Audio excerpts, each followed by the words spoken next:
తెలంగాణలో కాంగ్రెస్ అధికారంలోకి వచ్చిన తర్వాత మహాలక్ష్మి పథకం కింద మహిళలకు ఉచిత బస్సు సౌకర్యం కల్పించింది. దీంతో చాలా మంది మహిళలు ఉచిత బస్సు ప్రయాణానికి మొగ్గు చూపుతున్నారు. అయితే ఇక్కడ ప్రభుత్వానికి ఆర్టీసీ రంగానికి కొత్త సవాళ్లు ఎదురవుతున్నాయి. మహిళా ప్రయాణికులు చూపించాల్సిన ఒరిజినల్ ఆధార్ కార్డు విషయంలో అనేక చిక్కులు ఎదుర్కొంటున్నారు. దీంతో మరోసారి టీఎస్ఆర్టీసీ మరో అనౌన్స్మెంట్ చేసింది.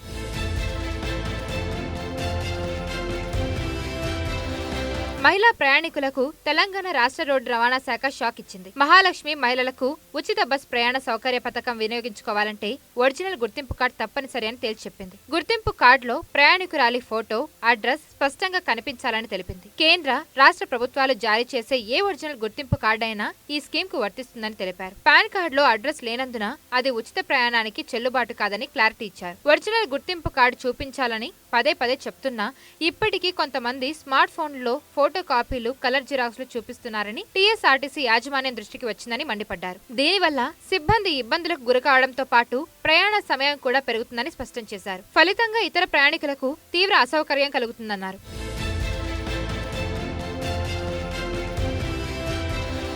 మహిళా ప్రయాణికులందరూ ఒరిజినల్ గుర్తింపు కార్డును చూపించి జీరో టికెట్ ను తీసుకోవాలని కోరుతున్నామని సూచించారు. ఒరిజినల్ గుర్తింపు కార్డు లేకుంటే ఖచ్చితంగా డబ్బు చెల్లించి టికెట్ తీసుకోవాలని విజ్ఞప్తి చేస్తున్నామని అన్నారు. మహాలక్ష్మి పథకం తెలంగాణ ప్రాంత మహిళలకే వర్తిస్తుందని క్లారిటీ ఇచ్చారు. ఇతర రాష్ట్రాల మహిళలు ఛార్జ్ చెల్లించి విధిగా టికెట్ తీసుకుని సహకరించాలని తెలిపారు. ఎలాగో ఉచితమే కదా, జీరో టికెట్ ఎందుకు తీసుకోవడమని కొందరు సిబ్బందితో వాదనకు దిగుతున్నారని మండిపడ్డారు. ఇది సరికాదని హెచ్చరించారు.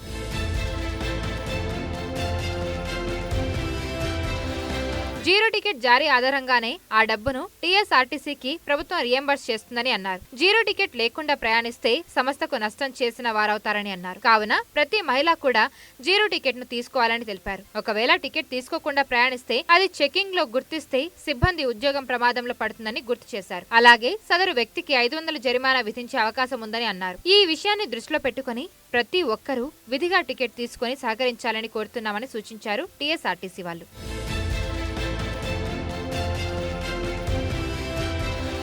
మరిన్ని వీడియోస్ కోసం ఛానల్ ని సబ్స్క్రైబ్ చేయండి. లేటెస్ట్ అప్డేట్స్ కోసం వాట్సాప్ ఛానల్ ని ఫాలో చేయండి.